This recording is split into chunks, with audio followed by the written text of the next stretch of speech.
Magandang araw po Kuya Jay.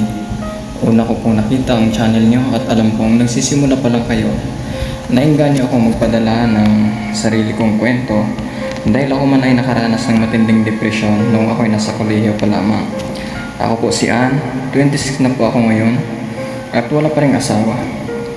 Ang kwento pong ibabahagi ko ay nangyari noong ako'y nasa second year college pa lamang. Education po ang kursong kinuha ko, English major. Kaya naman medyo mahirap akong makakuha ng matataas na grado. Panganay po ako sa 5 magkakapatid, Kuya Jay. At noong mga panahong yon, masasabi kong napakapuso ko at medyo may katigasan din ang ulo ko. Hindi ako nakikinig sa mga magulang ko na huwag mo nang magnobyo dahil mahirap pagsabay ng pag-aaral at pagkakaroon ng kasintahan. Pero di ko sila pinapakinggan. Pakiramdam ko kasi kinokontrol nila ako at kailangan kong sundin lahat ng mga sinasabi nila. Isang araw, late na akong nakauwi dahil may night class ako. Kasabay din ng last subject ko ay binigay ng aming prof ang copy of grades ko. Nalungkot ako sa nakita ko dahil meron akong 2 na grado. Mataas na yon kumpara sa mga kaklase ko, pero nalungkot ako dahil alam ko magagalit ang mama ko na sobrang napakahigpit pagdating sa mababang grado. At tama nga ako, galit at sermon ang natanggap ko matapos kong iabot ang grade sheet ko. Nasampal pa nga ako sa pisngi kaya sobrang sumama ang loob ko noon. Nagkulong ako sa kwarto at hindi na naghapunan. Ganon at ganon palagi ang naranasan ko kapag nakakakuha ako ng mababang grado. Sinusumbat lahat ng bawang binibigay nila at pinapahiya ako sa mga kaklase ko. Noong mga panahon yun, Kuya Jay, nagkaroon ako ng kaibigang lalaki. Hindi ko naman masasabing karelasyon dahil nag-uusap lang naman kami at di ko rin naman siya gusto. Alam ko lang na may gusto siya sa akin noong mga panahon yun. Medyo gumagaan ang pakiramdam ko kapag nakakausap ko siya. Sa kanya ko rin kinakwento lahat ng kabigatan ko hanggang sa isang araw ay nagkaroon kami ng pagkakataong gumawa ng isang bagay na siya magiging dahilan kung bakit nagkaroon ako ng depresyon. Nagkasagutan kami ni Mama at di ko kinaya ang pamamahiya niya sa akin sa loob.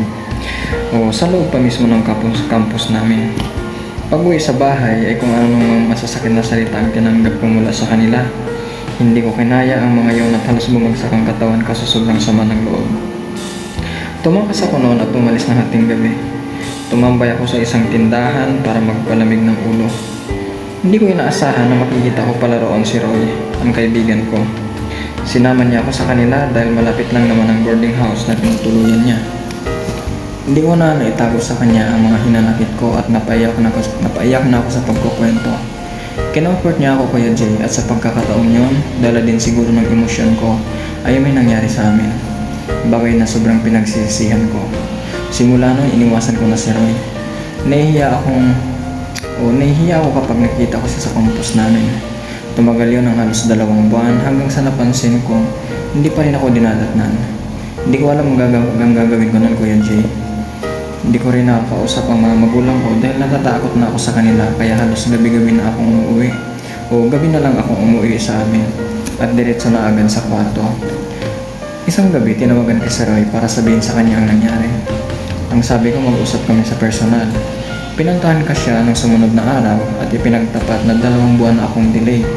Pansin kong namutla siya nang narinig yon at ang sabi niya, kailangan naming alisin ng bata sa sinapupunan ko. Siyempre natakot ako noon dahil alam kong malaking kasalanan ang ganong gawain, pero nagmakaawa siya at siya lang daw ang inaasahan ng mga magulang niya. Hindi ko na alam ang gagawin ko noon, Kuya Jay. Parang sasabog na ako sa sobrang bigat ng pakiramdam ko. Nilihim ko yun sa mga magulang ko dahil alam kong magagalit lang sila kapag nalaman nila ang nangyari. Dahil sa pangyayaring yon, bumaba din ang grado ko at dumagdag pa yan sa alalahanin ko. Ilang beses na akong nahihimatay sa loob ng room namin at di ko alam kung ano ang dahilan. Marahil ay dahil sa sobrang depresyong nararamdaman ko. Halos gabi-gabi akong hinahatira ni Roy ng isang halamang sobrang pait at halos naduduwal ako sa sama ng lasa. Hindi ko tinuloy ang pag-inom noon at sinabi ko na lang na nainom ko na yon. Napapadalas na rin ang pagduduwal ko noon kaya alam kong nagdududa na sila Mama. Pero isang araw dahil sa sobrang desperada na ako, kinuha ko ang blade at nagpasya akong kitlin na lang ang sarili kong buhay. Hindi ko na alam ang gagawin ko noon, pero nanaig pa rin sa akin ang takot. Ilang sugat lang ang nagawa ko at humagulgol na ako sa pag-iyak. Noong araw ding iyon, natakot ako dahil sa dugong umaalo sa mga hita ko. Kinabahan ako at di ko alam ang gagawin. Mabuti na lamang at ako lang mag-isa sa bahay. Nung pumunta ako sa CR ay doon na lumabas ang isang bagay na di ko alam. Marahil yun ang batang nasa sinapupunan ko. Sobrang nanghina ako sa nasaksihan ko, Kuya Jay.